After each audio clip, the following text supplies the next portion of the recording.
Olá, seja bem-vindo para mais um estudo da lição da Escola Sabatina. Então, nós estamos aqui para mais uma semana, iremos estudar a lição de número 10, que fala sobre a Bíblia como história. Então, nesse momento, eu quero apresentar a vocês meus amigos. Vocês já sabem também, né? João Batista, pastor João Batista, auxiliar aqui de publicações. Meu amigo Lucas Cassiano, pastor no distrito de Comendador Soares, aqui na Rio Sul.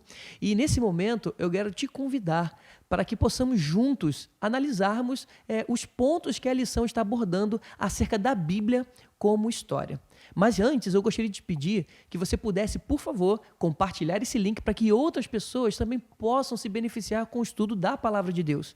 Você também, por favor, se inscrever, caso você ainda não fez isso, vai ajudar muito o nosso canal para que ele possa ser divulgado, para que mais pessoas também estudem a Palavra de Deus. Veja que o propósito é propagar a Palavra, esse é o intuito. Então, nesse momento, eu quero lhe convidar para que você possa pegar a sua lição, a sua Bíblia e estudar conosco.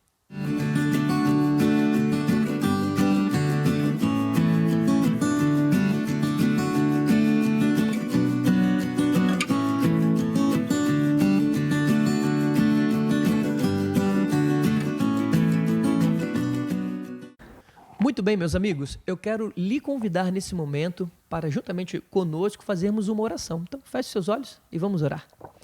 Paizinho querido, obrigado pelo teu cuidado e teu carinho e podemos dizer de uma forma segura que até aqui o Senhor tem nos ajudado. Teu Santo Espírito possa iluminar a nossa mente para entendermos a tua palavra. Te pedimos essas bênçãos em nome de Jesus. Amém. Amém.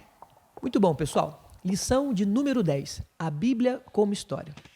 Lucas, o que o verso áureo aqui, o verso para memorizar, pode nos ajudar como introdução para entendermos o estudo de número 10, que tem essa ideia de transmitir a Bíblia como história? O verso para memorizar aqui, o verso principal, ele está registrado em Êxodo capítulo 20, verso 2. Eu vou ler aqui, você em casa pode acompanhar também. Diz assim: Eu sou o Senhor teu Deus, que te tirei da terra do Egito. E aí depois a história ela continua se desenrolando. É importante esse texto aqui, porque Deus ele se aproxima do povo para fazer uma aliança com ele. Mas antes de fazer a aliança, Deus decide se revelar ao povo e vai resgatar a história deles. E vai falar assim, lembra que vocês eram escravos lá no Egito? E agora eu libertei vocês e eu quero me relacionar com vocês, quero trazer agora uma aliança diante de vocês. E é interessante isso porque Deus ele escolheu se revelar por meio da história. Não existe existência humana sem registro de história. Então a história ela vai registrar isso e esse é um dos métodos onde Deus escolheu se revelar também. Ele vai mostrar o seu amor, a Bíblia vai mostrar ali o caráter de Deus.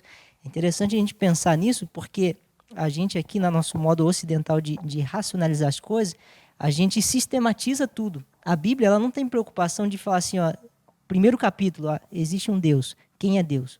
Segundo capítulo, o poder de Deus. Não, ela vai revelar Deus, quem é Deus, o caráter de Deus, o poder desse Deus, por meio dos relatos históricos. Como esse Deus vai se relacionar com o seu povo.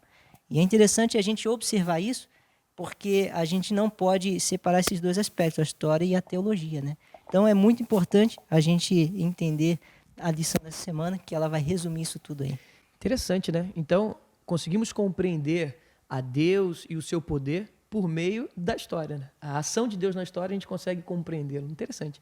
João Batista, o que mais podemos entender acerca da Bíblia como história? Se você fizer a pergunta, a Bíblia é um livro que contém histórias? Essa pergunta está certa. Se você perguntar, a Bíblia é um livro de histórias? Ela também está certa.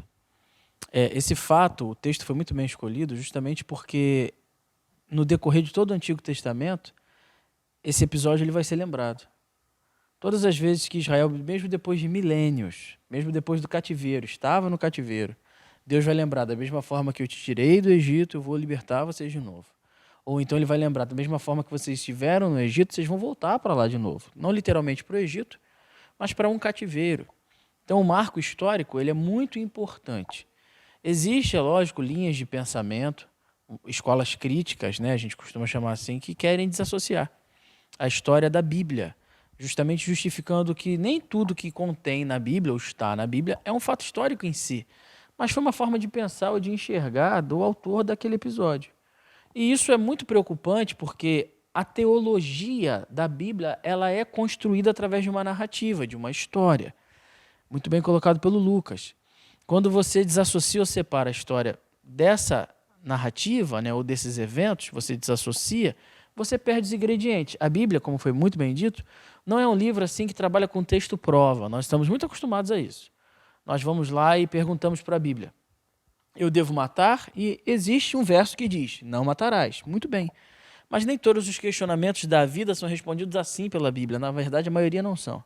Você precisa ir para a narrativa, ir para a história, para o fato, analisá-lo, estudá-lo com oração, para que você tenha as verdadeiras impressões e tire as lições. Então, esse é o fato. Nós precisamos encarar a história da Bíblia real, um evento, para que os ensinos ali presentes possam ser reais na nossa vida também. Ok, muito bom. Eu queria também fazer uma contribuição aqui no sábado acerca da forma como que as pessoas às vezes enxergam a história, né? Existem pessoas que vão entender a história do mundo de uma forma cíclica, né? E nós temos, às vezes, muitas pessoas que creem, né? É uma forma da pessoa... Cíclicas, escolha, como né? se fossem elos, repetições Exato. constantes. Como se, né, numa não houvesse um linguagem... fim. Exatamente. Uma história sem fim. Uma história sem Ou fim. podemos traduzir como uma história sem objetivo. Perfeitamente. Nós temos até esse processo de reencarnação, como muitos creem, nessa ideia cíclica, né? Que acaba um período, mas aí retorna e assim fica eternamente, né? nesse período. A Bíblia não afirma isso. A Bíblia não compreende isso. Nós percebemos que a história bíblica ela se torna linear, mas linear num progresso que leva a um ápice. E nós entendemos que esse ápice é a volta de Jesus. Então, nós sabemos que a história ela teve um início, que foi a entrada do pecado, para nós aqui, né, os registros bíblicos, a entrada do pecado e como que esse pecado vai ser solucionado. Como Deus está agindo na história para, então, resolver o problema do pecado para a nossa salvação. Então, veja que a perspectiva bíblica é nos mostrar que sempre que existem esses relatos, né, históricos na Bíblia, é para mostrar a ação de Deus em favor do seu povo para salvar o seu povo. É interessante, Ricardo, que chegou um momento da história da humanidade, justamente depois das revoluções antropocêntricas, né, Revolução Francesa, as revoluções europeias e também o modo de pensar americano depois da Revolução Americana, onde Deus ele desocupou o centro das coisas. E quando a gente fala do teocentrismo, né, até um termo também muito utilizado na história, na verdade não é Deus, né? A igreja do momento que ocupava ali a proeminência do conhecimento, ela sai, se desloca, e agora o homem dita ter a razão. Nesse momento, a partir desse momento, século XVIII, XIX e XX, o homem parte então para um afastamento daquilo que nós conhecemos como teologia, o ensino de Deus. Não, o homem está no centro. Em resposta a esses estilos de pensamento, homens como William Albright, que é alguém muito importante na história da pesquisa bíblica, se levantam em resposta ao seu trabalho acadêmico para mostrar que a história também registra as digitais de Deus. Então, ele é considerado o pai da arqueologia bíblica, justamente numa tentativa, e com sucesso, de pesquisar os lugares onde os eventos históricos da Bíblia ocorreram e encontrar provas. E no decorrer dessa semana nós também vamos poder conversar a respeito disso, justamente que a arqueologia tem preenchido essa lacuna. Enquanto a ciência, né, a ciência crítica diz que tal evento não ocorreu, a arqueologia vem e preenche essa lacuna mostrando uma prova, dando uma informação importante. Então, nessa semana poderemos ver também esse aspecto da história da Bíblia em relação à história geral com as provas arqueológicas. Muito bom. Meus amigos, fiquem aí, porque essa semana vai ter muita coisa boa para nós analisarmos, pensarmos e refletirmos através da palavra de Deus, entendendo a Bíblia como história. Que Deus abençoe muito você, o estudo da palavra possa ser uma bênção na sua vida. Fique aí, estude conosco.